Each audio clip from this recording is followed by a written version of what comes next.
I know you guys had a Yeah. show the other night. How did that go? That was actually pretty cool. It was weird. It was in an office building.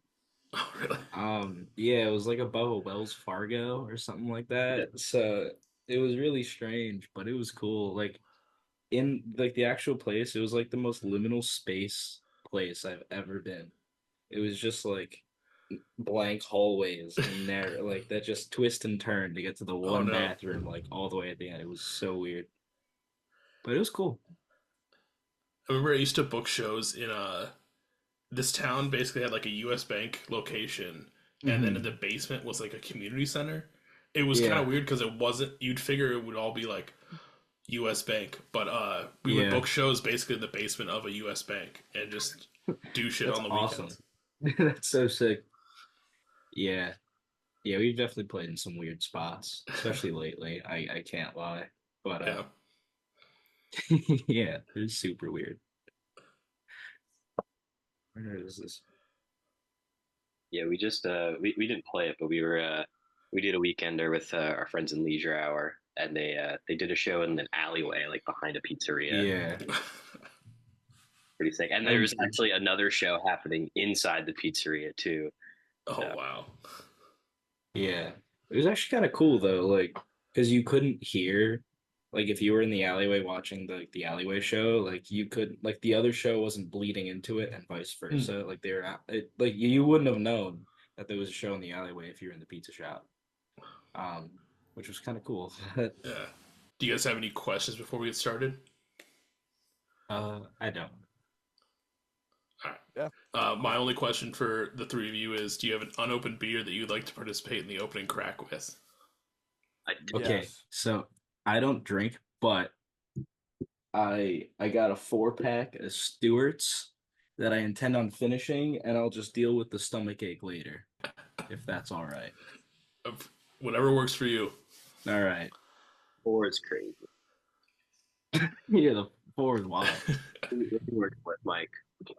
What? um, You working I got a fat tire that's not fully cracked. with? Ooh. Oh, Mike, you already know what I did. You already know how to do it too. what? Got the Voodoo Ranger. Voodoo Ranger no Nice. longer a Like a stranger. ranger. Hmm? uh, since we're all showing, I got some Colt 45s for this episode. Like classic. Hmm. Uh, but what I'll do is I'll count us down, and then we'll crack these, and I'll do the little intro, bring the three of you in, and we'll just have a good time. Sweet. Sounds good. Sweet. All right. In three, two, one.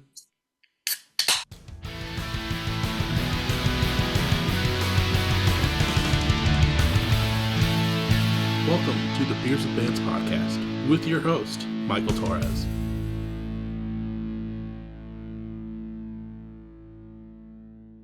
What is up, everyone? Welcome back to another episode of Beers with Bands. This week, I'm sitting down with the band Jam Poetry. How y'all doing? How are you? Good. How are you?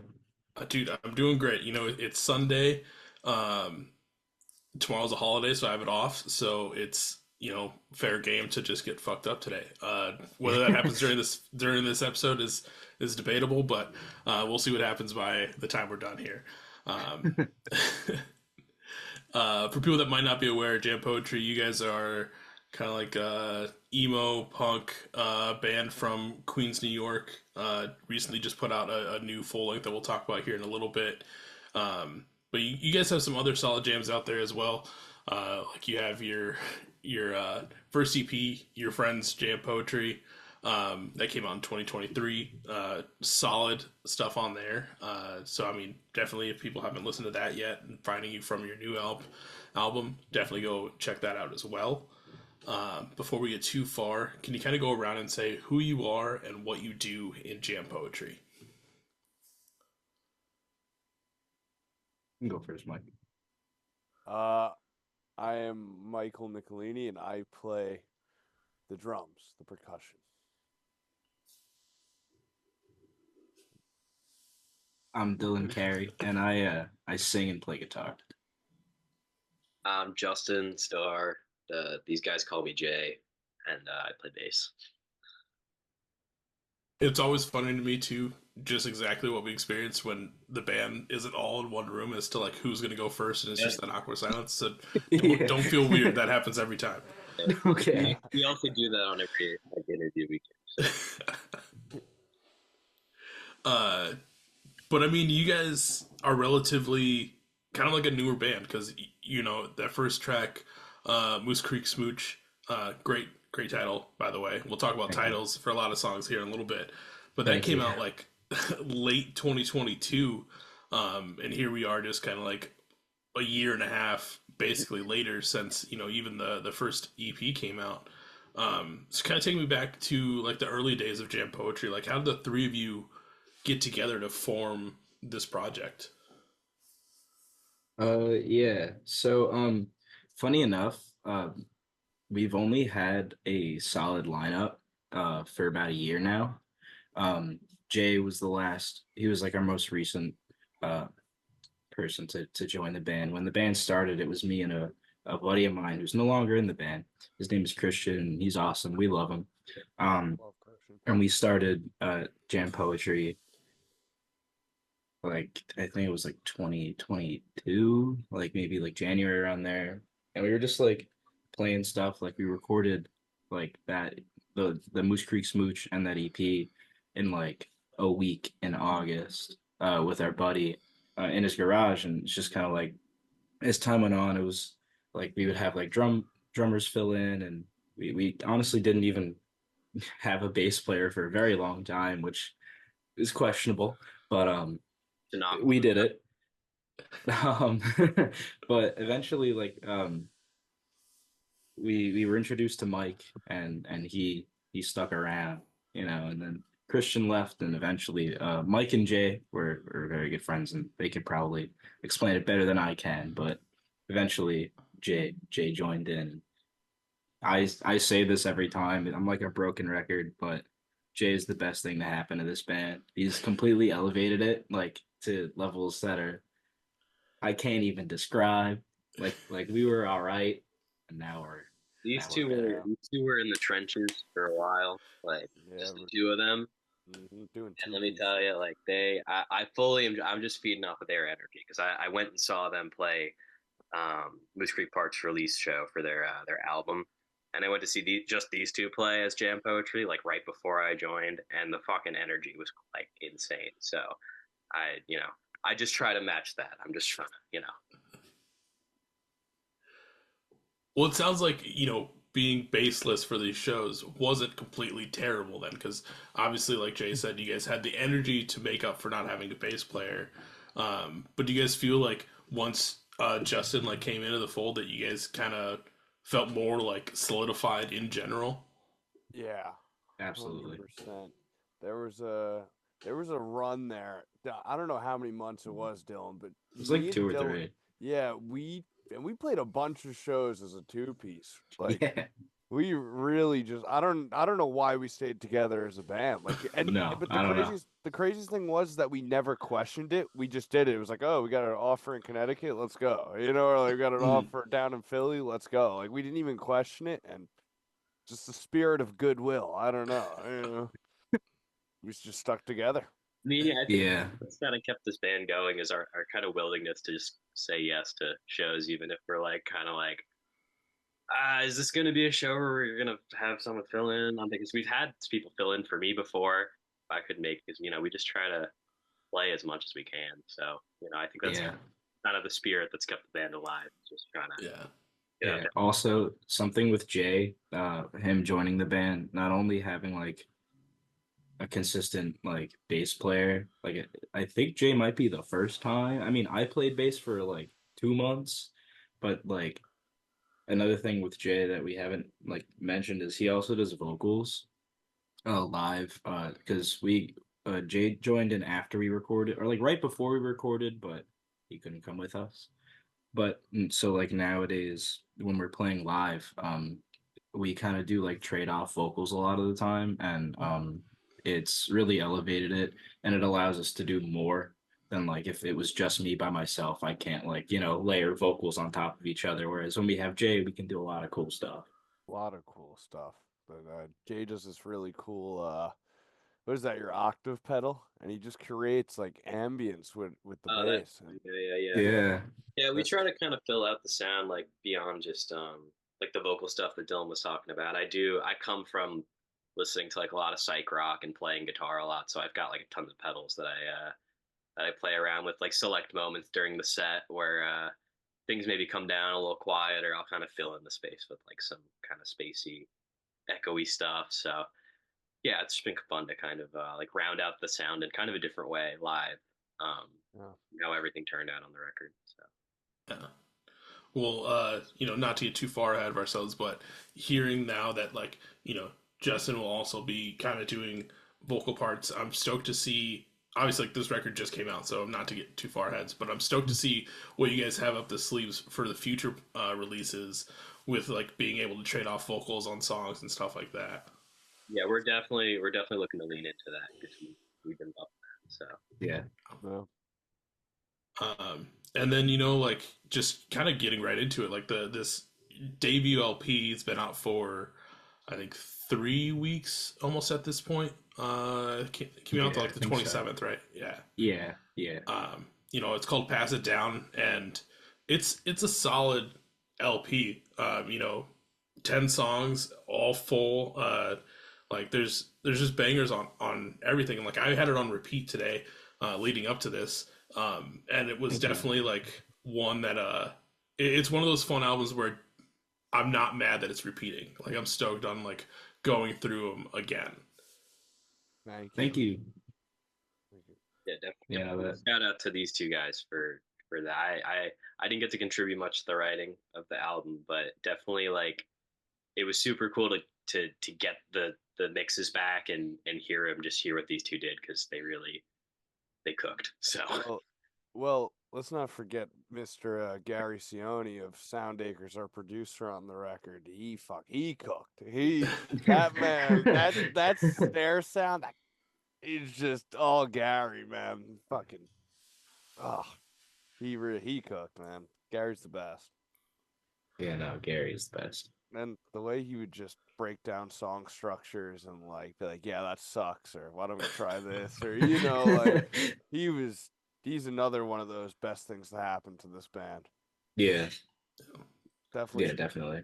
was a big education being with Gary Cioni, for sure.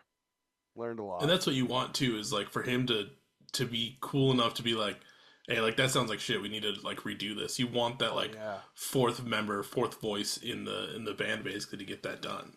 Yeah. Totally. 100%. He totally. I mean, these two we'd been playing Grounded for a while, our lead single off the album.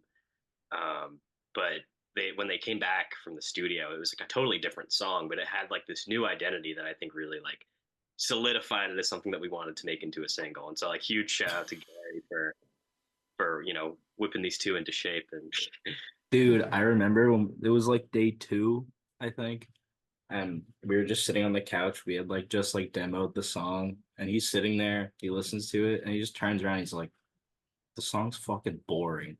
And we were like, yeah, no, you're entirely right. yeah, it went And from I not think being one of my like preferred ones to play live to being like, okay, this is the lead single, So yeah. Mhm. Yeah, no, he was like, this is really boring. And then we took like, it actually took a while. It took us like 2 or 3 days, I think, to like fully flesh out the structure. Mm. And I don't even want to talk about how long it took for me to get the fucking drum part right in that song. God, that was a nightmare. That was just an absolute, like, I think I lost like a few strands of hair because of that song. Honestly, I think it sped up my balding. You're not balding, dude. Dude, you're not cooked. Dude, we're all I'm bald. telling you. It's just happening slowly. Yeah. All right. And then like it's crazy to me that you guys go into the studio with 4 songs fleshed out and you come out with 10. Like how does that, like, was the original intention just to do an EP and that's why you went in with 4, or like how did that happen? No. So basically we in January of 2023 we confirmed with Gary because Gary had mastered our EP, Mhm. and um basically in January we had confirmed like, hey, we're gonna go to the studio in October of 2023 to record this a 10-song record. And we were like, okay, we have one song right now. It's January, we got time. Like if we just write one a month, we'll be good. And days went on and months passed by, and we had four songs and an extra riff, I guess. Um, that turned out to be Hermione. And so we show up, and Gary's like, "So how many songs you got?" And we were like, "6." Like we just Holy straight up fuck. lied to him. And I remember when he said that, I ran into the other room, and then Mike said he looked at him at his intern Anthony like with bug eyes. And Yeah, then I we did just not hear have that six. we basically I remember him saying we like set a record for least prepared band for an album. Yeah, he's going there, spending their time and money and all that jazz. We went there with fucking 4 songs. Yeah. Oh, dude, it was so stressful. Yeah. We had like it completely messed up his entire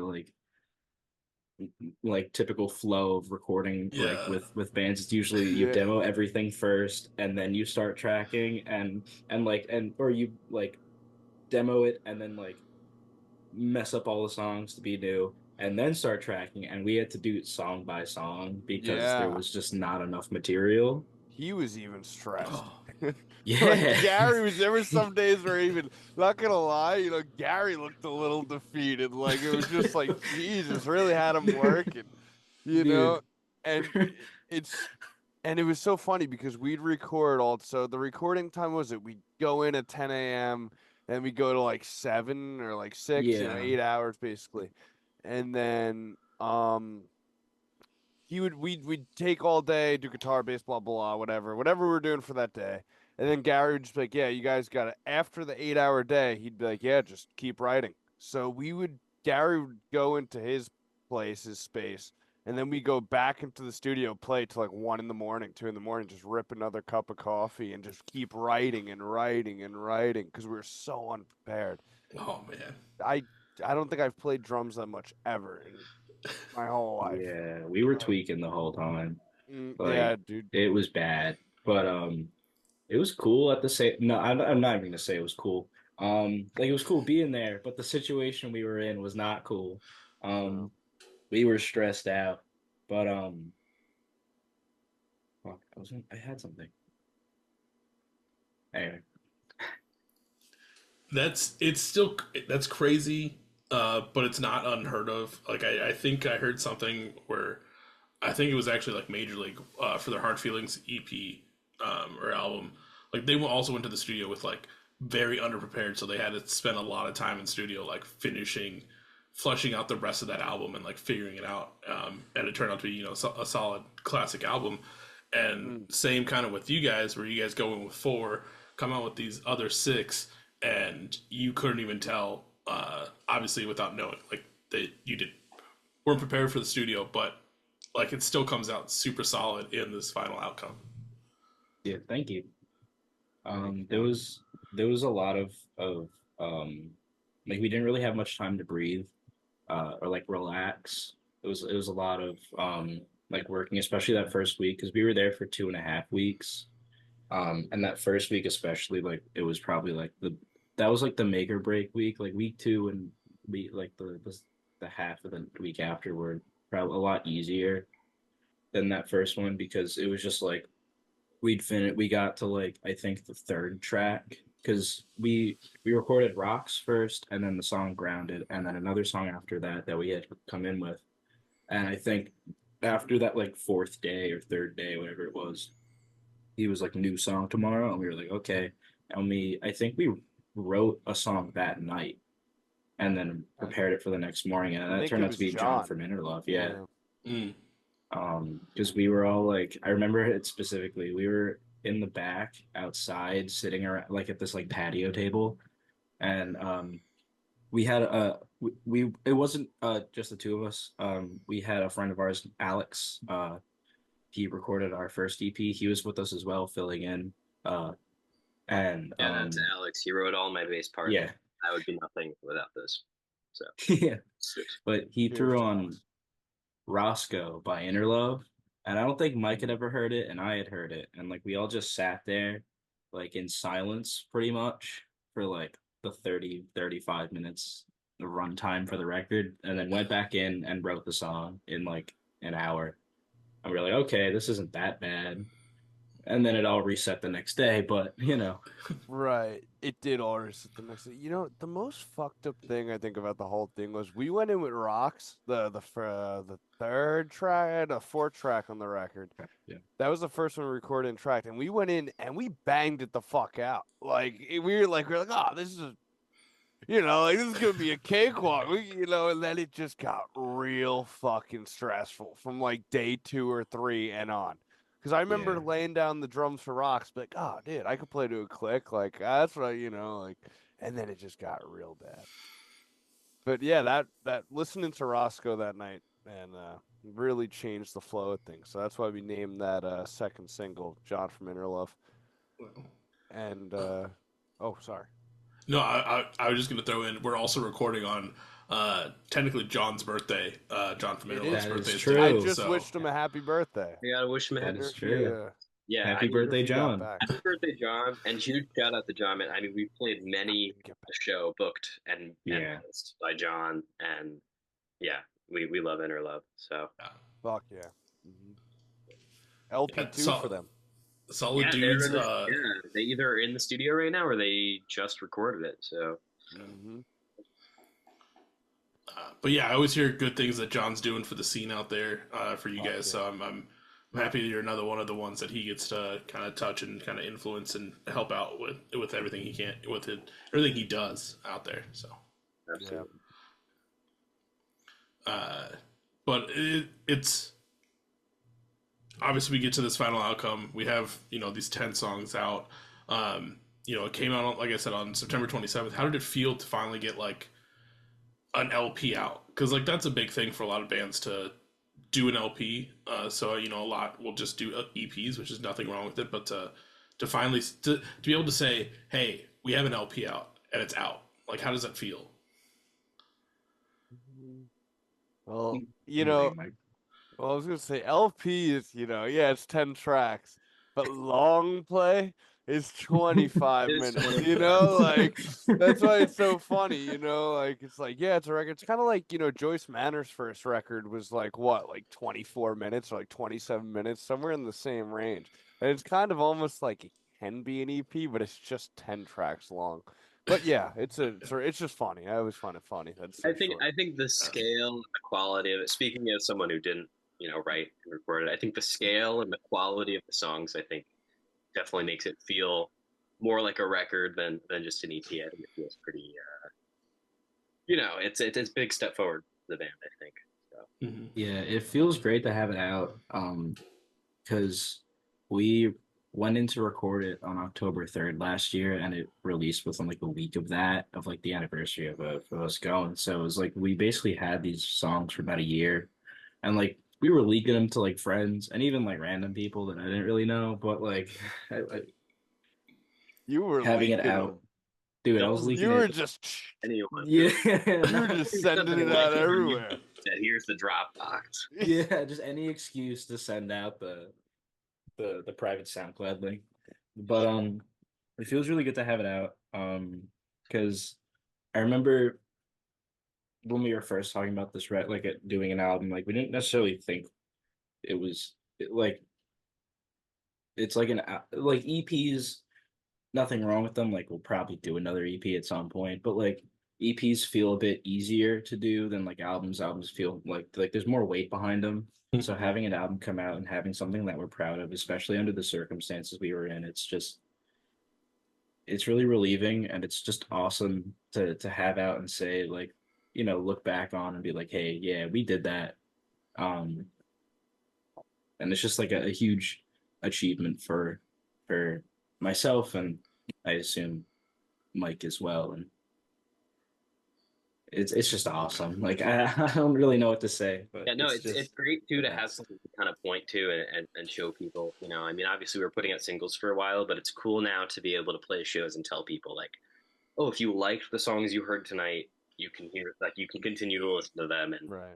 it feels kind of like finally because and I think another huge kind of moment for us was we just played a recent show in Delaware, and we had some people like who knew the lyrics to some of the That was singles and weird. stuff like that. Yeah, that's wicked. Which is kind of incredible. I've never had that experience before. So it's really awesome to have the album out and just be like, yeah, guys, like check it out, and people, have been telling us that they like it. So it's it's been very rewarding to get that feedback. Mm. Yeah, I keep seeing everyone like, especially I think the most tuned in I'm usually on is the DIY Twitter that we have, and just seeing everyone kind of like post or like repost you guys and like talk about this record. It's really nice to see because like I stand with them like 100%. Just like this is a solid album and everyone should be checking it out.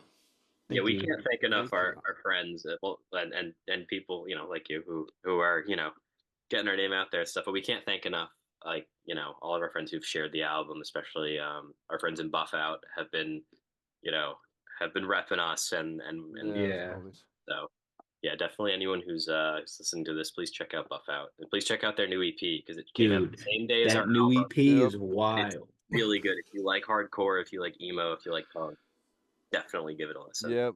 That new EP released on Same we day. share a date.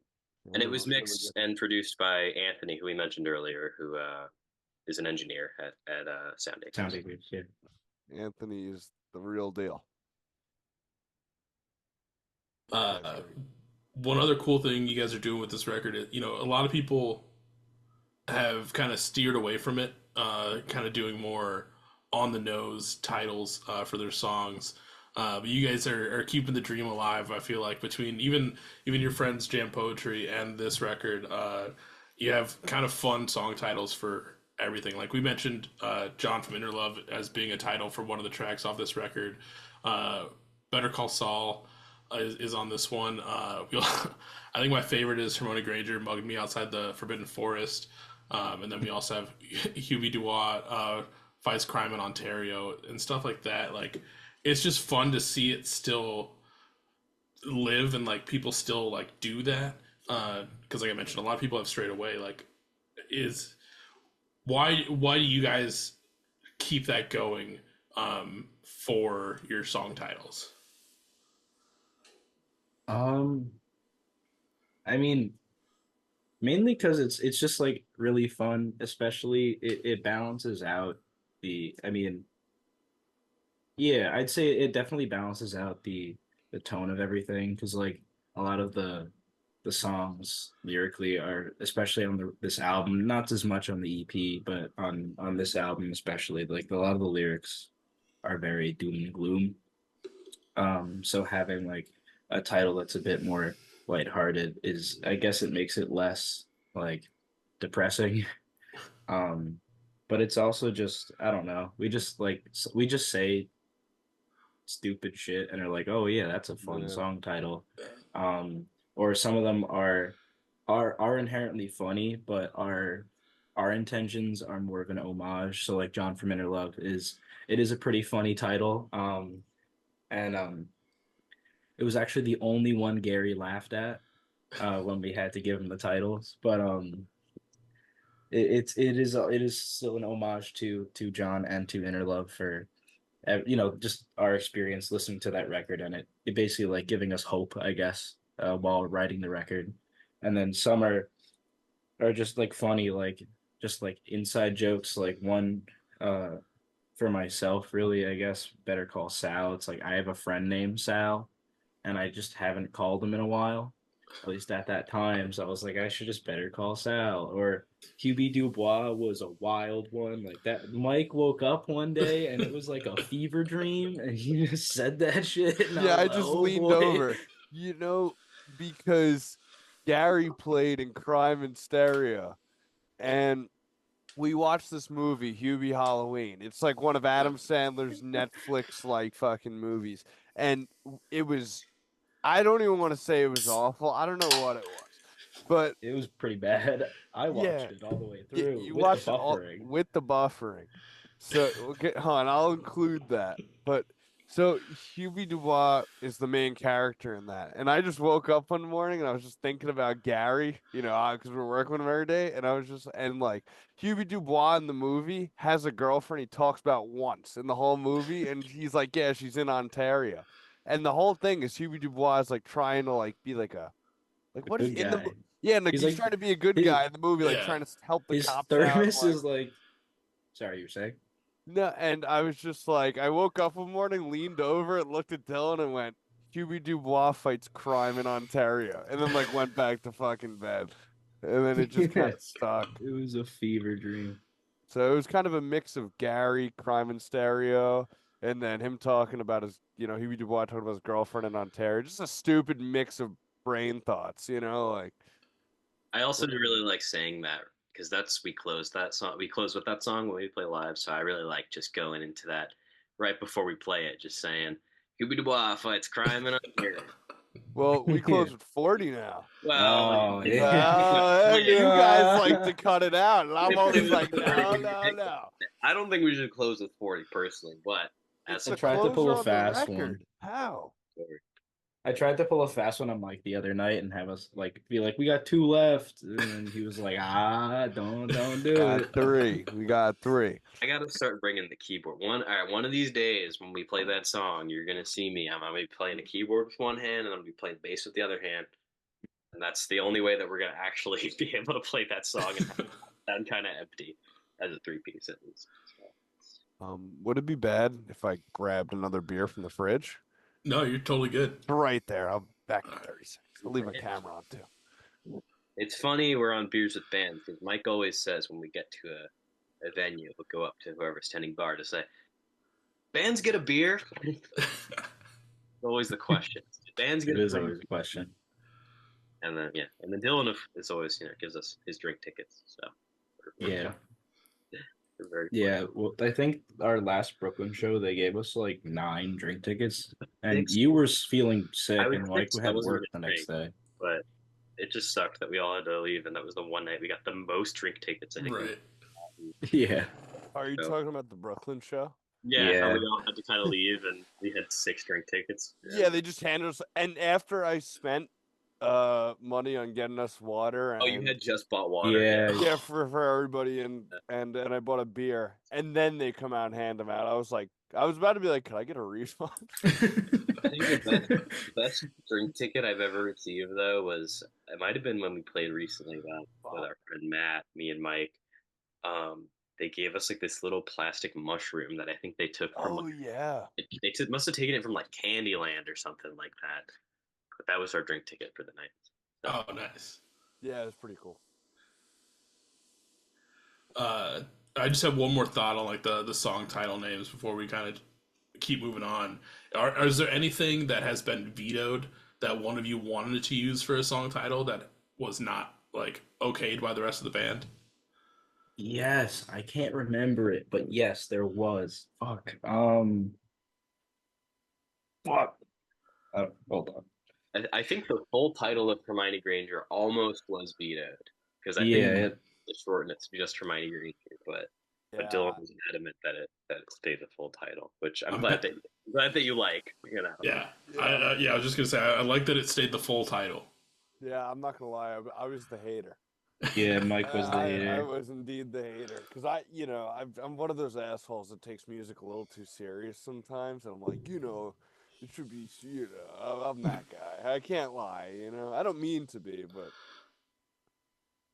I think it's important though that we keep it there's a balance. fun, because Yeah. I think Dylan's always said that this band in particular is meant to just be fun for everyone and everyone Right. just have a good time. So yeah, I'm glad that we keep some of the titles. Yeah. Oh, yeah. I'm Not glad as saying well. we're like gonna have not funny like serious titles. Like we probably will have like a mix of both. Like we still kind of we have on the record. I think we got like 2 or 3, but overall at the moment I can't think of any that have like I can think of that are officially like vetoed, but that definitely will happen. Sure. I feel it. Sure. It's I've got absolutely the 90s. coming, but but yeah, at the moment I can't think of any. Well, like I think the like you guys also got to think about like how many people does it take to fully veto a title? Like, is it just two versus one and then you're good to go? Like if it wins that way, or is it just like if True. one person just doesn't like it, then like it's out? That's true. We haven't really figured that out because Yeah, as a three piece, we haven't really written anything yet, so it's hard to that we is true. hierarchy yet. But That is true. But Hierarchy. we also kind of don't have like, at least at this moment in time, we really don't have a like set like, I guess, leader. Hmm. Like we all kind of try and keep it very democratic. And like if someone feels really strongly about something and like someone else doesn't, then it's like, yeah, all right. But like um we try to keep it as like equal and as even as possible on a lot of especially the creative decisions and writing and all that kind of stuff. Um Which is good. just That's because how you should Right. be doing it. yeah. Once one person kind of takes a lead role, the only time that someone should be taking a lead role is like making sure people are on time to shows and Yeah. like recordings and shit like that. Yeah. For Yeah. everyone listening, keep it level headed, have fun, be with your friends, do Yeah. your shit. it's Yep. it's been cool for me even coming into this band with not having written the record, not having recorded the record, like to even have my input considered and taken seriously on some things like the album art that we ended up with isn't the album art that we started with, and it was cool to kind of be a part of the process of Well, Jay, you did actually help because like last spring, like late winter, that was when we were starting getting the mixes back. And we were like sending in notes, and me and Mike were kind of like, like on like I don't like we really didn't know what to say or like how to word things, but Jay knows what like he knows like that like producer lingo, I guess. So he was able to help us out and like really like clutched it up. Whereas me and Mike would have been like, yeah, that's Yeah, fine, I mean, probably. I think the real props go to Gary for being, very receptive to my feedback, especially being someone who wasn't even there, who he doesn't know. Um, because pretty much everything that obviously I ran all of my ideas by these two, but kind of any critiques or anything I had, about the mix, Gary addressed and kind of just, you know, kind of executed perfectly. So I'm very thankful, to him for taking my feedback seriously and listening to me as someone who kind of you know is almost an external party to the band at the time. So that was a cool experience to kind of help shape the sound of the record in that way, even though I couldn't physically be there to play on it. Yeah. Yeah, I'd say our allegiance is to the Republic for democracy. Little Obi-Wan quote. Oh yeah. But no, yeah, that's nice because like Justin, you came in at like a perfect time where these two had spent all the time recording and basically listening to everything over and over again. So at a certain point, as much as you've listened to it and you hear all these mixes, like it kind of at the same time since you've been dealing with it that whole time, you're kind of like over it and hard to really like pinpoint anything. So Justin coming in with the fresh ears to kind of be like, hey, like maybe we should tweak it this way. Like that's like the perfect moment to come in. Exactly, And you didn't have to spend like 2.5 weeks in the studio sleeping there and like and doing all that stuff. You gotta live your life that whole time. yeah, and it even it was cool to hear. Obviously, they went in with so few songs and coming out with songs that I was like, where did this stuff come from? Songs like John from Inner Love and Anthem really like took me by surprise. So that was a cool experience for me to be able to kind of approach not just the songs that we had played before, but also just brand new songs and kind of be able to bring a little bit more of an objective ear to them and kind of just be like, oh, this is what I think works, this is what I think doesn't work. So yeah, it was a really cool process, and I'm very thankful to these two for inviting me to help with that. When you first got to hear like the mixes, was there one song that kind of blew you away that you were kind of surprised that like these two like put together? Anthem was a huge one for me, and I think I even heard it without like all the vocals like the first time that we got the mix back. But that one I really was like, where did this stuff come from? Like, this is super cool. And then also hearing Hubie Dubois fights crime in Ontario was cool for me because, interestingly enough, the track Oguk used to be longer. Yeah, Uh, way longer. yeah, Way yeah, they longer. cut it down into this short, which I prefer. I prefer the kind of shorter, like punkier, kind of punchy track that it is now. But it used to have kind of more sections to it, and some of those melodies crept their way into Hubie Dubois, like the chorus of that song. And I don't even think these two realized it No. after the No. fact. And I remember listening back to the record at work and being like, "Oh, this is so cool! How that part that you guys cut from Oguk is now the chorus of a new song." And they were like, "What are you talking about?" You know, the Like that was funniest, awesome. I've never heard you make that observation because the funniest thing is that Dylan wrote all of the original Oguk, and I believe, quote me if I'm wrong here, Dylan, but didn't I come up with the chorus of Hubie? You wrote Hubie. Like all it like the only thing that I contributed to that song was the outro and I guess like the lyrics. But you wrote like the verses and the choruses and the intro and all that kind of stuff. That shit. Like that was like You you and know, Alex. oh man. Since I was asleep. Yeah, that's that. Yeah, but yeah, it's funny you make that observation, Yeah. Justin. I didn't even realize. I guess No, it's just yeah, because that tuning.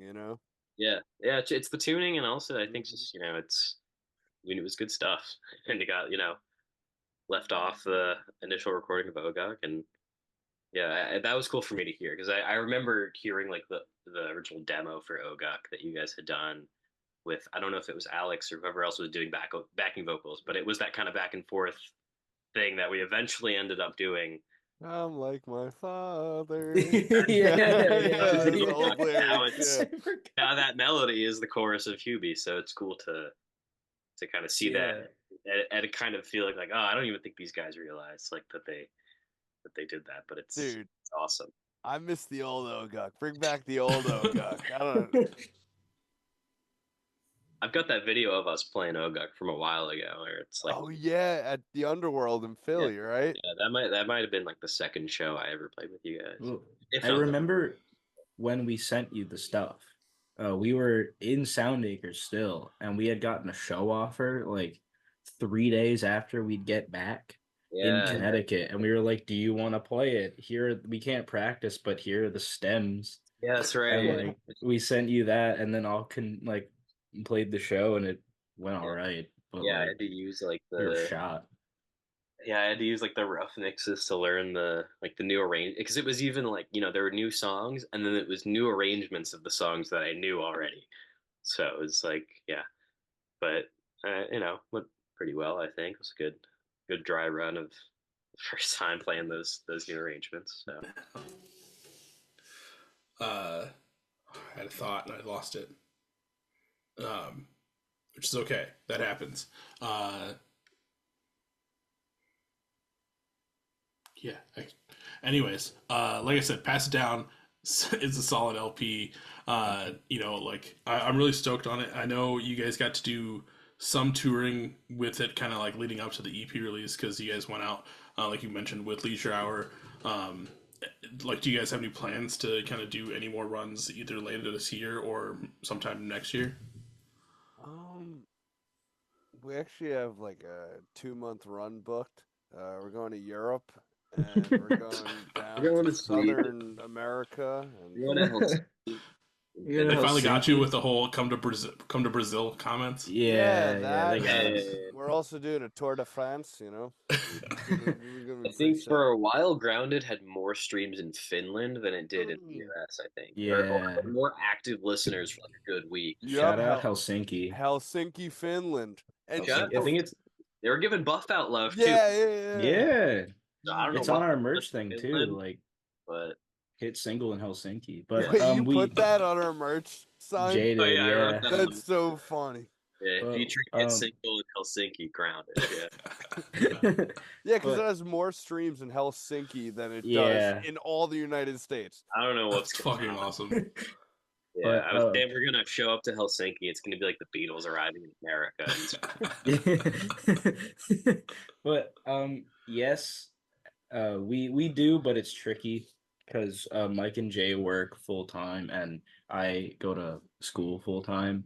So it's a bit tricky on when we can like do like traditional tours, but we do have like weekenders like that we're planning and booking, and we might have a full run towards the end of this year. That's still being worked out, but that's a little close. So, but definitely next year, especially in the summertime when we can guarantee like weeks off for ourselves and it's far enough away where like I don't have class and they can take off if necessary, that we can do like a week and a half, 2 week run with whoever, but we Yeah. we do. It's just a bit tricky to get like full For the runs planned time out. being, especially, and just in general, it's good to do weekenders and stuff. And Mhm.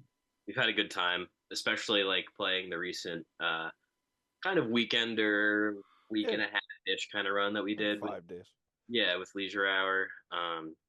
Which I will say now I have a short film that I'm working on, Nice. documenting that weekender, so that'll be out sometime soon. But yeah, we've had good fun doing kind of like 3, 4, or 5 day runs. So we'll probably keep that up for at least now until we can figure out like a solid like longer run. Yeah. I mean, I've said this before. Like, you guys are also in like the perfect area to be able to pull off like really good like weekend runs. Yeah. As someone that lives in the Midwest, if I want to, go somewhere and like do a weekender, like it's 6 hours of driving like almost each day, where you guys can like drive somewhere for like a couple hours, play, and then hang out for the rest of the time, or like you don't have to. It's a lot closer for you guys to hit a lot of spots, so it's very nice on the East Coast Yeah, for it you was guys. almost Yeah. it was interesting talking to Legion Hour, especially who they're from Indiana, and they were saying like, man, all the drives over here are so short, and we're here thinking like, oh man, we got to drive 4 or 5 hours to this show, like in Pennsylvania, and hearing how long they really do have to drive between Yeah. shows when they're out there, definitely was a bit of a shock to us because Yeah. so we It didn't was a really. humbling experience. Yeah, we didn't realize how fortunate we were to live in this kind of area where we can just like pop out to Jersey and Pennsylvania, sometimes even Delaware, and then make it Yeah. back in time for work the next day. So Right. Yeah, we had a really big humbling experience that really like put shit into perspective where not a, it was one of our more recent shows we played in uh Pennsylvania, but like the middle of Pennsylvania. And I had to pick up Jay from Long Island, which is like an hour away from here. And then we had to drive all the way to like Drums, PA to meet up with Mike, who was coming from work. And all in all, it was like 7 or 8 hours in the car. It was just like the first time we've ever had to do that. So it was like, wow, okay, so this is what it's really like. Yeah. we met up in the And middle of nowhere in a town called Drums, Pennsylvania, at a closed for the Ice season cream pot, Valley yeah, Scoops. and that had a mini golf course in the back. And that's where we left Mike's car for like a day. yeah, because I work up in Nyack, New York. I work with a solar company, so I had to drive from Nyack, New York, and we met them in PA and left my car there, and then we drove another like 2 hours from where we left my car, and then I just wanted to add about that show a little funny bit. It was for the band that went on before us. It was absolutely, it was packed. I was like, "Whoa, there's a lot of people there. This is worth the drive." We get on, dude. I've never seen a house venue clear out like so quick. It was Like, also it the was night of our empty. album release. Our dude, album, like, we were like, Yeah. "Oh, release show! Let's play the whole album." 8 Dude, people left. I've never seen 40 to 50 people just clear out like that. They Yeah. all probably went to They Schmigby's. all went to Schmig. They all went to the bar down the road or something. I don't know. But I've never seen that. And not to say that, we played a bunch of house shows, but like, been around the scene for a little bit, and I've never seen that. Like, It was how really it cleared funny. out. Yeah, no, it was. It It made was for we all walked out like, where did We were everybody like, go? "Hey, There's well, another band after Yeah, us. and we were expecting to walk outside and, like, see everybody. Nobody. Like, everybody just Yeah. disappeared. Like, somebody just, yeah, Even the venue people were like, where'd everybody go? we thought at Yeah, the like- very least people would be like hanging out, partying outside, just not inside. Yeah. the Yeah. was, but everybody left. I felt I- bad because the hosts were in the band who were playing after us, and yeah, we're we're close. like the only audience. So But I've sometimes you play shows like that. never seen that. It just I can't even I can't even I wish Yeah. somebody got that on film. Like it was just Yeah. insane. It was so funny. And then I got sick for like a week after that. Oh no. Y'all always getting sick. Well, Maybe it's the microphones. maybe it's the microphones. Maybe it's just those malnourished emo kids in those basements, and Oh, sickness just ravages right through them. No, it Right. was the it was the 2 a.m. Sheets. Yeah, Mm. Oh, That could do it. With the boom boom sauce. dude, like Sheets sucks. I gotta say it flat Oh out. no. bad Man, experience at Sheets Sheets. is brutal. I went to school near Sheets, and it was fire. Yeah, with those little portions for bad. like $12, real Bad. fire. Bad Sheets. Yeah. Bad. Honestly, shout out Quick Check. I prefer Quick Check. Yeah, Quick Check. And I Wawa. had a Quick Check in And like Wawa. New Wawa's Jersey. classic. He's We nice. lived out of a Wawa when recording the album. There was one like not too far that was 24 hours, and Yeah, and they didn't make you pay before they gave you the food. Hey, Hey, whoa, whoa, I'm not Mike, saying whoa. anything. I'm just saying that was their process of Yeah, the order of their whoa, Mike. process. I'm not Whoa, saying Mike. nothing. This might be the most What? I paid. They gave me my food first, though, before I paid at the register like a good citizen. canceled. Yeah. Well, before we incriminate ourselves anymore, I'll move on to the question that I remembered that I wanted to bring up. We can incriminate ourselves here in a little bit when we get to the storytelling part. But for people that are regular listeners, everyone knows that I love sound clips in songs because it defines emo a lot of the times. In this record, you guys have a sound clip that starts, and I think it's at the beginning of Harmony Granger. Am I right? Yeah. That voicemail. Yeah. What is that, and why did you decide to put it in that song? So that's a voicemail of me when I was like 4, to my dad, and what's it called? Like right before we recorded this record, like me and my dad had a big falling out. We're cool now, so shout out dad. But and it was kind of like, and like we had like this big falling out, and at the same time, kind of, I guess, growing very close to one another. And it was kind of like I asked like ahead of time, like if it was cool with like Mike, Alex, and Gary, if I could throw it in there, and they were all cool with it. And it's just kind of like my way of documenting like a moment in time, especially because it was like a week later we're in the studio, and it's kind of just like documenting that like specific moment in time of my life that was like a big changing point for me personally, and like my relationship with like the people I know, because like my family's kind of like all fucked up and scattered, so it's like it was a really big bonding moment. So it was kind of like my way of like stamping it into like just permanently into something that I can go back and be like, oh, okay, this is that point in time. Yeah. Love that. Yeah. Well, great sample. One crazy that you still happen to have a voicemail from when you were that young. Yeah. Like that to still have something that's stuck around all that time and you're able to find it, like pull it and like use it. That's cool on so many aspects because I feel like a lot of families there's like new phones happen and like all that shit just kind of goes away and stuff like that. So like it's crazy that you still have it after all that time.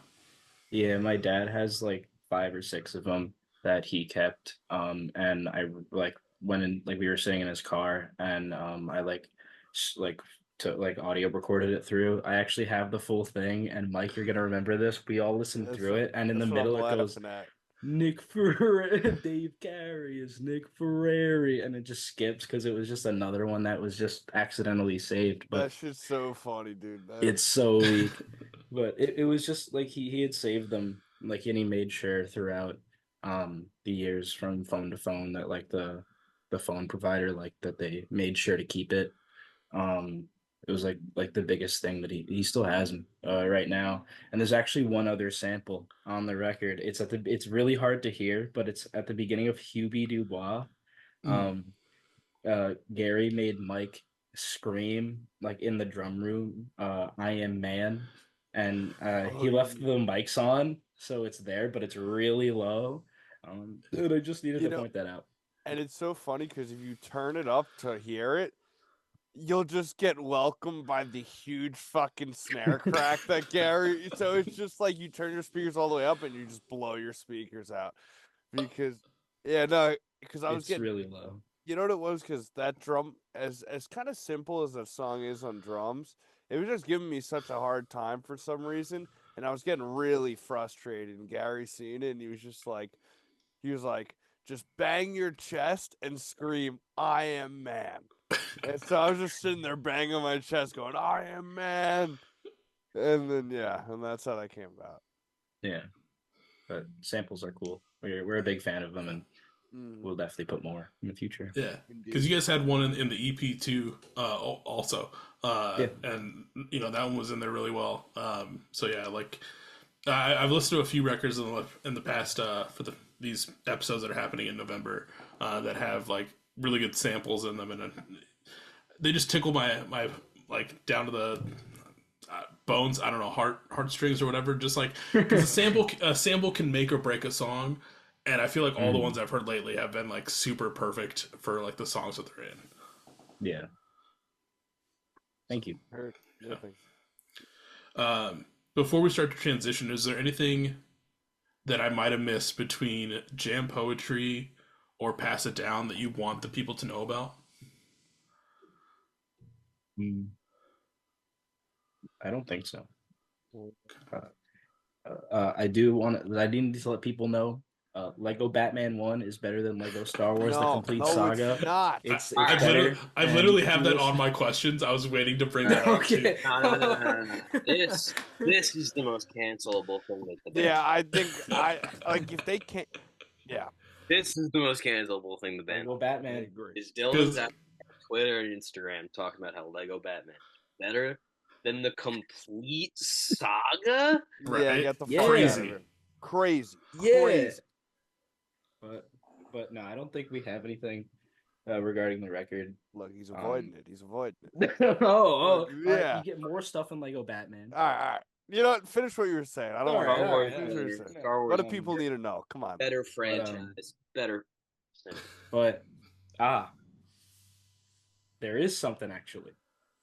In November, there will be something to give thanks for. Oh, I'm my not talking God. about Thanksgiving. Regarding the record, that's all I'll say. All right. I don't even know what you're talking about. I know what it is. Mike man. knows what I'm talking about. Dude, if I have Might another be a beer, new I could version easily of a spell it. song. Well, we still have time. Okay. Well, everyone be ready for the rest of November. Obviously, this came out on the first Friday of November, so everyone should be ears perked. We'll talk links in a little bit as to where you can go keep your eyes peeled for that. But we're gonna start transition to the later half of this episode. As I normally say, this is Beers with Bands, but you don't have to be drinking on these episodes because I'll definitely do that for you. But I know the three of you have some beverages in front of you on this fine Sunday. What are y'all drinking today? Justin, you can go first. I am drinking the Voodoo Ranger Juice Force IPA because they are a high percentage and they're pretty cheap. And I usually will bring one if we're doing like a house show as like my one drink before we go up. Perfect. I'm drinking a New Belgium Fat Tire Ale. One of the finest. Quite delicious. And very good. Yeah. I'm lame, but because this is Twist Off, but it's a Stewart's cream soda. Because it's my fourth one. Oh. I already killed 3 of them. They're sitting right next to me. My stomach's hurting. Getting it down has been rough, but I said I would get through all 4 before the end of this. We're almost at the halfway point for this. The fact that we're like, you've killed 3.5 of those so fast. Yeah, I it's feel like kind of because like insane. I'm about to just start the third beer and like It's taking me a while to do that. I watched you pound that first one so fast. Dude, I got like cans of this like off-brand more in my fridge. I can go bust out more Uh, if I need. Like, I can go Nah, get dude. more. Please don't. I beg it to you. I beg it to you.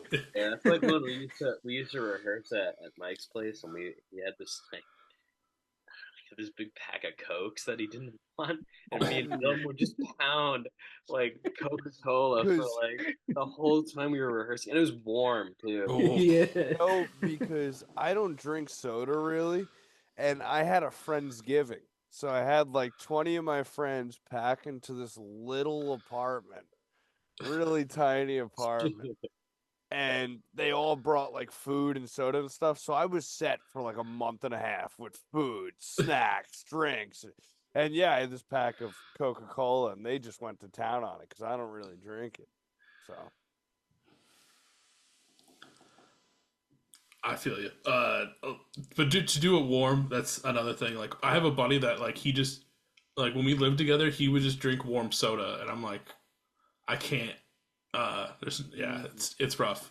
But on this episode, I'm drinking some good old, Colt 45s because can't go wrong. Granted, if it was a glass bottle, it'd be kind of cooler. But Colt 45, it's cheap and it's in my fridge. So Classic. It's classic. yeah. But that's the little beer segment for this episode. Now we're going to kind of get into kind of my favorite parts of these episodes. So if we talk about some fun stories from you guys' time in music, whether they're shows, tours, time recording, as I normally say, they can be anything horrendous to tremendous or any adjective in between. The way I like to think about it is the fun stories that you always reminisce about with your friends. Those are usually the best stories that everyone loves to hear. If you want to incriminate yourself on anything, that's up to you. Statute of limitations is a thing. But it depends on what it's for. Who knows? You'll be fine. I feel like we got a few. And if you got one, I see these are like questions that I blank out on, but I'll remember in like 2 weeks from now when I'm like having a Yeah. sip. No, shit. Oh, I'm blanking so hard, but I had one. Oh God. Oh, okay. Yeah, this was recent, and it was a weird encounter me and Jay had. So we had just played Moose Creek Park's EP release show, and we're standing just like after like the show's over. Moose had played, people are leaving. Me and Jay are just standing in the middle of the room, just like talking with our friends. Um, and we're just standing there, and this guy comes up to us, and he goes, "You guys did really good, but I couldn't hear you singing."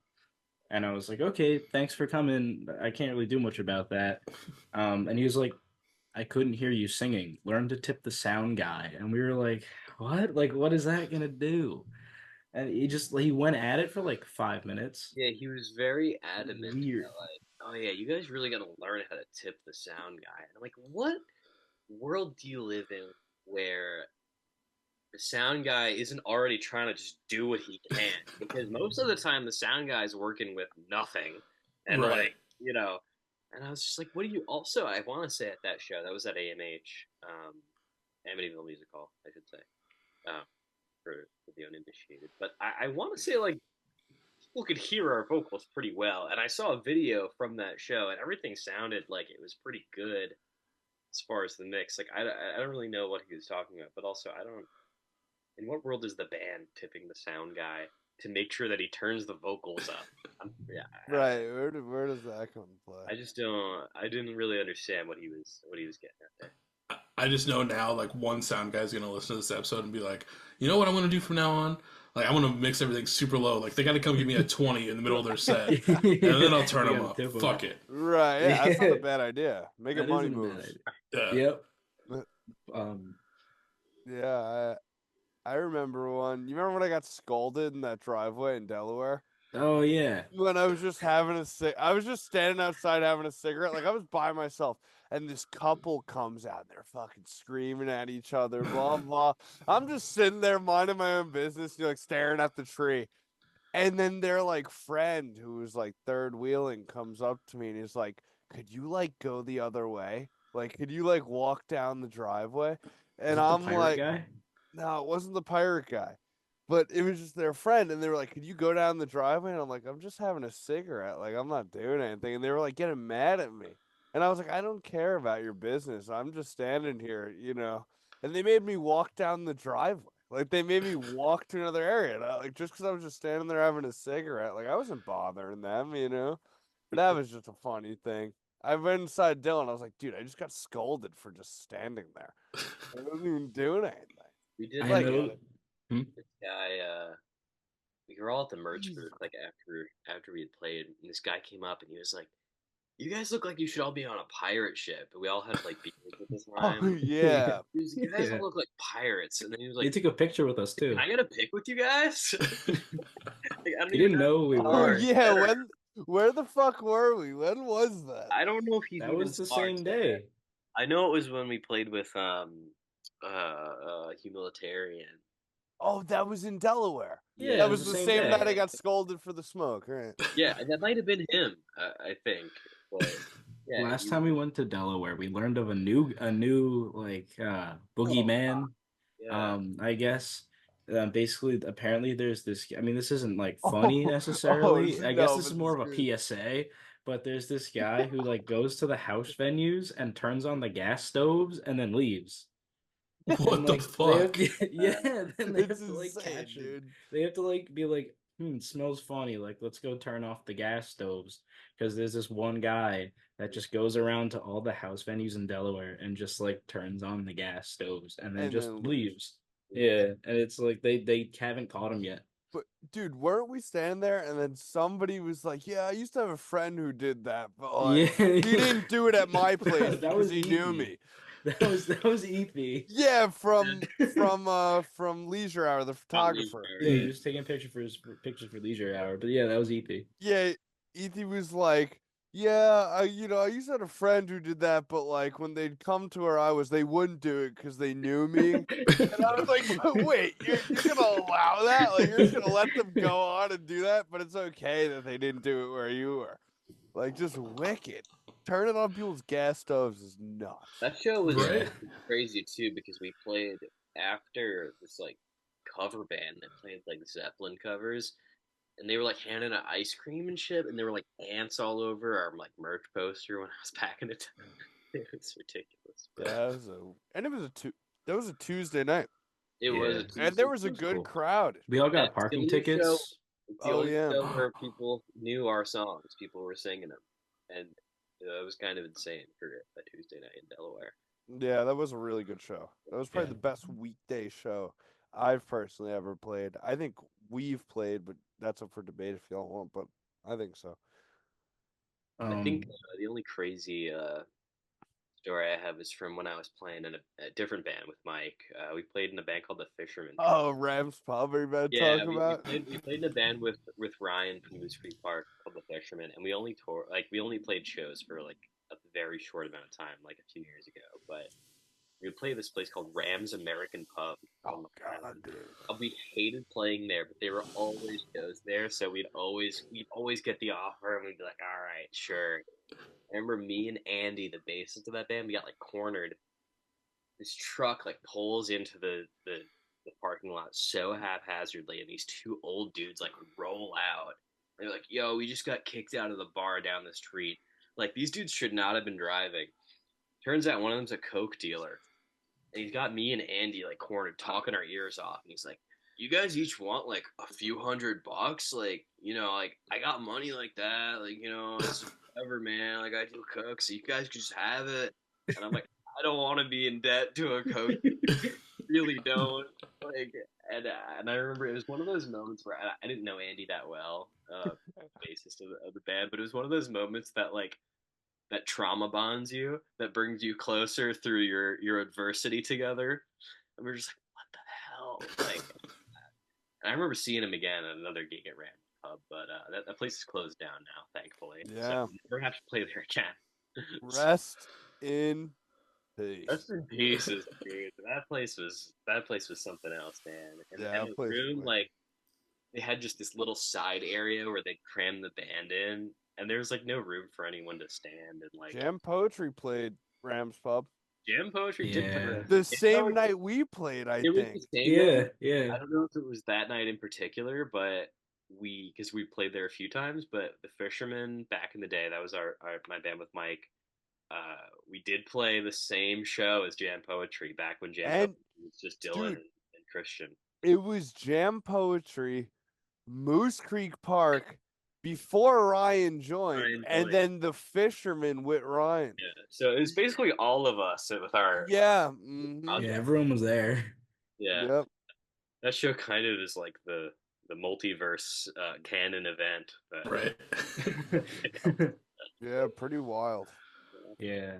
I remember when we were recording, I'll try to make this story not as nasty as it is, but we okay, so the night prior, Alex had brought these like Costco pulled pork, like the slab thing, and it has like this like yellow thing over top, and it was just weird. And Mike didn't want to go near it, and I slammed like 10 sliders in a row, and it upset my stomach the next day, which was our off day. And we were in a museum, like park, like this like Civil War memoriam thing, Yeah. and like we were just there, and fuck, I kind of cornered myself. I should have thought that ahead of time. That bathroom is not the same. Dude, you Not to fucking be gross, but seeing I you needed to run let from somebody know. seeing Yeah, you I was run from running the in gift shop overalls. from the gift shop to the fucking public restroom. Yeah. You boogie, dude. I Yeah. think we got Gary like a little postcard too. Yeah, Like we that gave it to him. It's still in the studio. We're like, here's this guy, and he's like, who is this? And we're like, I that don't know. pulled pork was rancid. I had one fucking slider, but I didn't even think I finished it. I just looked at it when he pulled it out of the package, dude. It had like this yellow fucking film around it, and I was just like, ugh. Like it just what it smelled repugnant. If you want to use a word? It was fucking gnarly. Yeah. another food story we have is Oh. one time we played Philly. Oh, Might have been my not my first time playing Philly, but my first time I think playing with you guys. And we went to this cheesecake spot, not cheesecake, cheesesteak spot. And I don't eat meat. I'm a vegetarian, so I was like looking at the menu. he's a vegan. I'm not a fucking vegan, and I'm looking at the menu. And like, what can I get that doesn't have meat in it? You know, obviously I'm not gonna get myself a cheesesteak, and I'm like looking. They've got something called pizza fries. Now, now I consider myself a little bit of a pizza connoisseur. You know, in the sense that no matter where I am, I'll try the pizza there because it's about the art, right? It's not about how good the pizza is. It's about the art of it. So I ordered the pizza fries at this cheesesteak spot, and as I'm like, leaving the counter to go sit down and wait for my food, this lady who's like, I don't know what her she just seemed to be kind of like bussing. Yeah, she was like Like, cleaning stuff. she was like, "Oh, you should have ordered them extra crispy. Otherwise, they're just gonna be real soggy." I was like, "Man, like I wish you would have told me that before I placed my order." So I sit down and wait for them, and they're pretty bad. It's just like soggy fries covered in cheese and sauce. And I managed to like get it down. We're leaving, and the lady comes back to the table and says to, I think like specifically to Dylan's girlfriend, she like looks at me and then looks at her and goes, "Watch out for your friend there. Like, make sure he's okay." Yeah, take care of him. Yeah, she said, "Take care of your friend." That was Dude, them that was pizza at fries a, were gnarly. that was at a place called Ishka Bibbles 2 in Ishka Bibbles Philadelphia. Oh, yeah, Two. Ishkabibble's too. Which not we one. actually Ishkabibble's have two. we actually have a history with that lady a year prior to this show. We went and we played our first show in Philly. It was us, this band that we're good friends with called Beat Shop, and another band called Monster Truck Fire Truck, and then Harrison Gordon. And we were all playing in Philly, but all of the bands and the people running the space, we all went to Ishka Bibbles before the show and a record shop, and we were all late to the show. And Everybody was late. Even the people like who had the key like to the door, like everyone was just late oh to yeah, the dude, show. I locked the keys in the bathroom that time. The same lady, I told Justin to look out for the pizza fries and make sure he's all right. I was like, yeah, I just locked the keys in the bathroom. She She remembered was you. so she did remember me. She was so upset with me. Not like angry, but you know, when like an aunt or a mother, like that disappointed. Yeah, they're not mad. They're just disappointed. She was just disappointed. Like she was like, "Oh no, you locked him in the bathroom," and I was like, "Yeah, I'm so sorry." It's like, Shh, a deep breath, Yeah. and I was like, "They don't got a spare key," and she's like, "I don't know. I think it's in the basement." And I was like, "Oh Jesus!" I felt like such a prick, but You she's just a know every sweetheart. time that happens, they're like, "This motherfucker." Yeah, dude, she was a sweetheart. I miss her. We got to get back We to gotta Ish go Bibs back. too and Exactly. see her. Nibbles too, man. Yeah, let her know you're still alive after the pizza fries. Yeah, Yeah. yeah, right. Yeah. How were the cheesesteaks there? Because I don't even know how good of a spot it is. I mean, it's Um, all right. Like, Yeah, yeah, like it's good, but we whenever we go to Philly, if we want a cheesesteak, we go to this one spot that because we had cheesesteaks 2 times that day, one when we got to Philly and one when we left, and now oh we go to yeah, that second spot. It's called Phillips. It's somewhere, I think it's like a little bit outside of the main city, but it's like just this spot. It used to take cash only, and it was like Ed Sheeran had like Ed made Sheeran went there. shit there, like cheesesteaks there, and we were like, why is he making cheesesteaks? It's probably bad. But yeah, no, so shout out Phillips. And you remember, Phillips. you They do remember us good. when we went there with Beach Shop, Oh Long yeah. Island homies, Long Island legends, love those guys. That's who we played that night in Philly with Harrison Gordon, Monster Truck, Fire Truck. They were on the bill as well. And we went to Phillips for the first time. And as we're online, dude, there's this roach. Not to out Phillips or nothing, because it was fucking. When you see a roach, you know it's gonna be Fantastic. delicious. You know Well, it's that gonna be amazing. and cash only. Like, as soon as Dylan said cash only, I was like, okay, that's the spot. Like, Right. that's where you Yeah. gotta go. I seen probably one of the biggest roaches I've seen in my 23 years. Crawling, and it went like into the building. And I was like, oh yeah, that's gonna be sick. I remember Bill from Beach Shop was just like, what the fuck? He was like mortified. And I He was still just got like, it though. he did. He He did. walked with it. But Shout yeah, out that Beach was Shop, though. We're maybe playing with them Saturday night. I'm not entirely sure. wait, Yeah, we Saturday are. night? Oh wait, oh More- yeah. Brooklyn rooftop show? Yo, we could do the Cornings. Monster Mash. What? Yo, we could do the mash. Okay, all right. I'll break it down. We've been wanting. All right. Well, first of all, it's been a personal dream of mine to play some kind of Halloween show where I dress up. But anyways, we've been trying to play the Monster Mash for a long time. We said this October, this is when we're going to play the Monster Mash. But we didn't have any shows lined We didn't up. rehearse and learn it. Is the one thing. Yeah, Yeah, true. That's the thing too. 4 chords. It's literally like the chord progression of all time. But it's a lot of lyrics to learn. But we haven't played it, so maybe we can rip it this Saturday. Yeah, and we thought we were all out of shows. Like at our last show, we played Sweet 208 in Ronkonkoma. When was that? Like 2 nights ago. Yeah. And I remember we were like, "Yeah, we have no more shows for October." Justin's like banging the couch in there, like, why? We didn't get to do the mash, and now we just realized that we have a show to We can do the mash. Hell yeah. Do the mash. We the I don't quick know kick what of he's got the 5. music theory knowledge, so I gotta figure it out in the open tuning that we play in, and then I gotta show Dylan how to play it. No, just make him play it in standard. Come on. I'll play it in standard. Yeah, fuck it. Yeah, if it's an encore, we'll turn to standard and just rip it. Nah, that's the middle of the set for sure. Yeah. Middle of the Took the set. words right out of my brain. We'll just I was play gonna it say like that. 10 times. Encore is 40. I'll bring a guitar Mm. if I have to, bro. It's just I want to say literally that classic G E minor C D. I think that's the whole song. Ain't in the mash. Yeah, definitely. Dude, we I could be need to playing just with get a wizard costume by Saturday because that's my dream costume. I've never gotten to dress up as a wizard, and I just want to dress up as a wizard with like a beard and like a hat and like a big robe. Gotta get Jay to the Renaissance Fair.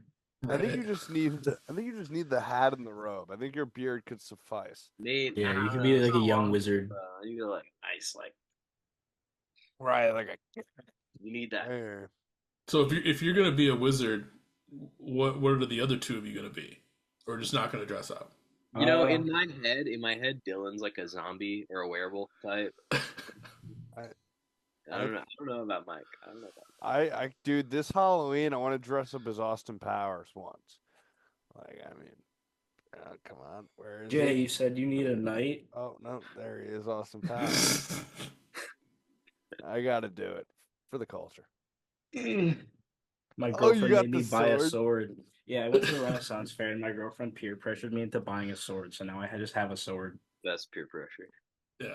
Yeah, that's Dude, peer pressure. that ever. thing is reflecting light. Like I just Dude, seen the yeah. glare from it. Like Christ, Shimmer you're gonna shine. fucking blind yourself. Dude, I know. I could blind God, myself shoot with like shine. 2 methods with this thing. Oh, 2 methods.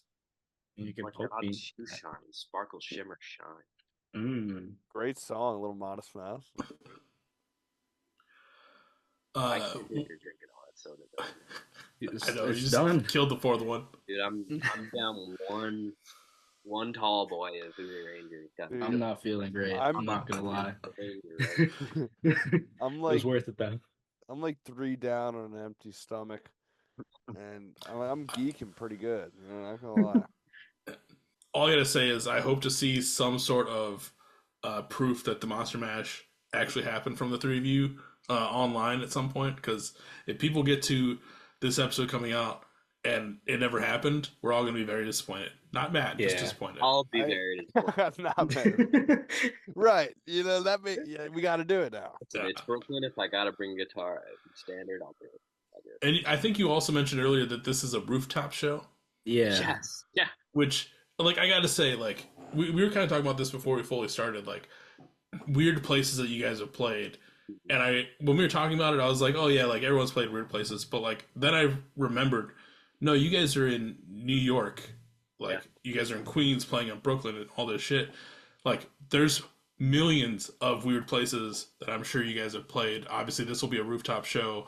We talked about that alleyway show earlier, but like, what are some other like non-stereotypical places that you guys have played in the New York City area?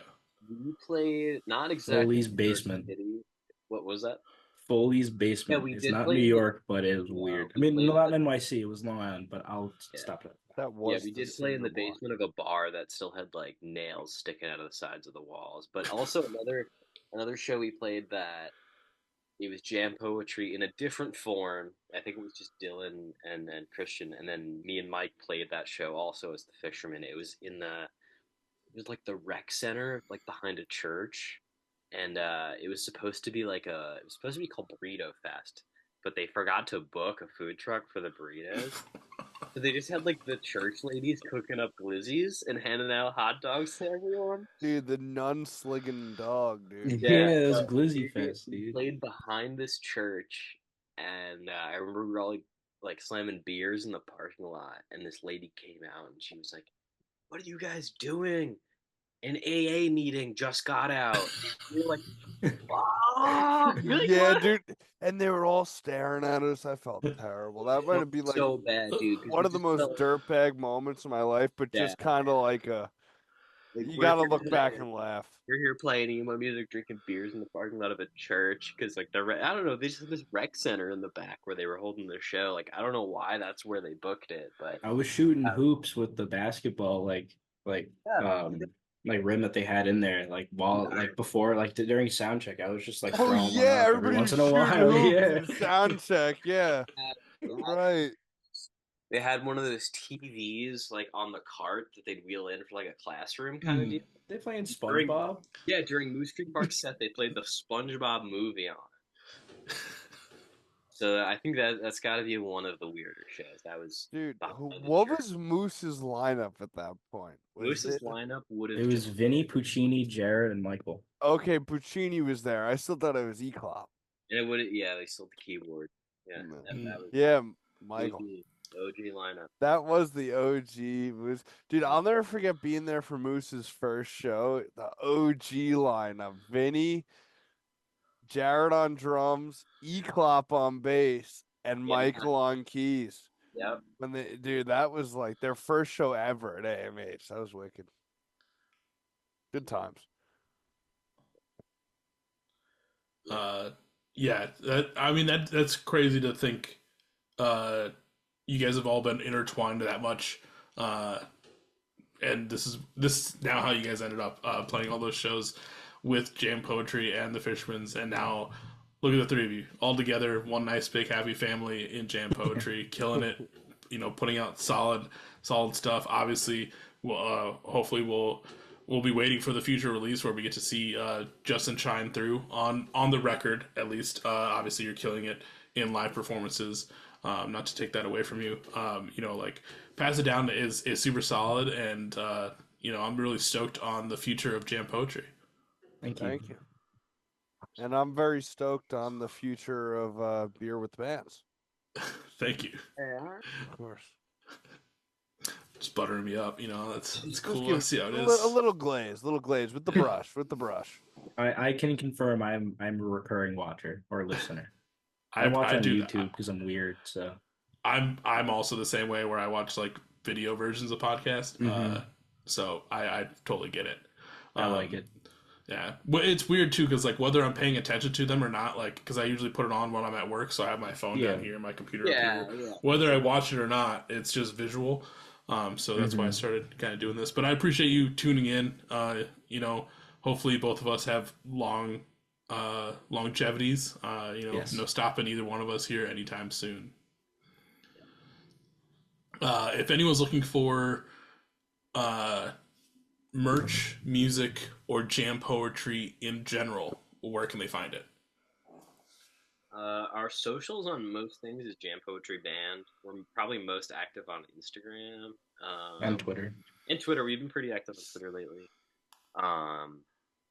And then, yeah, we're going to have like a little tour documentary come out on YouTube that you can look out for. But we'll post that on our other socials. I think mostly Instagram is probably where most people follow us. So yeah, and we don't have any merch online yet because we're running low right now, but we are gonna have more made and throw it up on Bandcamp. Yeah, we have right now within the next coming month. Yeah, we're doing right now. We have shirts and we have totes, with like a little jam jar design. We're hoping to get those up on Bandcamp, but for now, hopefully, if you want them, they'll catch us at a show. So. Oh, yeah. Well, depending on where you found this episode, whether it's Facebook, Instagram, Twitter, Threads, or you watch the YouTube version, you got to see their lovely faces like I did today. Make sure you check the hyperlinks down below. Follow them on all the socials. Be ready for new music, new merch, new songs, new tours, the documentary coming out, and just stay up to date on all things jam poetry. One last big thank you to Dylan, Justin, and Michael for taking the time out of their Sunday to sit down with me and talk about your band. I've had a great time. Like I said, Jam Poetry's sick. Pass It Down is amazing. And y'all are killing it. Thank you so much. Really appreciate you for having us, and this was a wonderful time. And yeah, this was really thank fun. you for letting us yap for that second half. I think we just of course. Yeah, we were like a motor. We were just going. God, I kind of feel bad thinking back on it. I think that's the beers, man. I think it's different. The 4 cream sodas. Is that why you leave that little gap there? Is because like the bands are gonna be tanked and they'll just ramble. Yeah, pretty much. But it's also fun because like people listen to jam poetry. They know an aspect of jam poetry or a band when they're coming onto this from listening to the album. But I will let a band ramble because we get to know what the band's actually like in that moment. Beers or not, cream sodas if not. You guys rambling and you guys doing inside jokes. As a listener, that's what I love, and I know everyone else hopefully loves that too because they keep tuning in. But to see you guys just kind of go off on tangents, do your own thing, I'll sit back all day. Like I won't have to say a word. It's great. Yeah, it's all the master plan. Yeah, thank you for having us. Seriously. It's definitely been the most I think fun I've had doing. Yeah, I agree. Yeah, appreciate that. Awesome. Well, everyone, go listen to Jam Poetry. Be sure to check out Pass It Down, and I'll catch everyone on the next episode. See ya.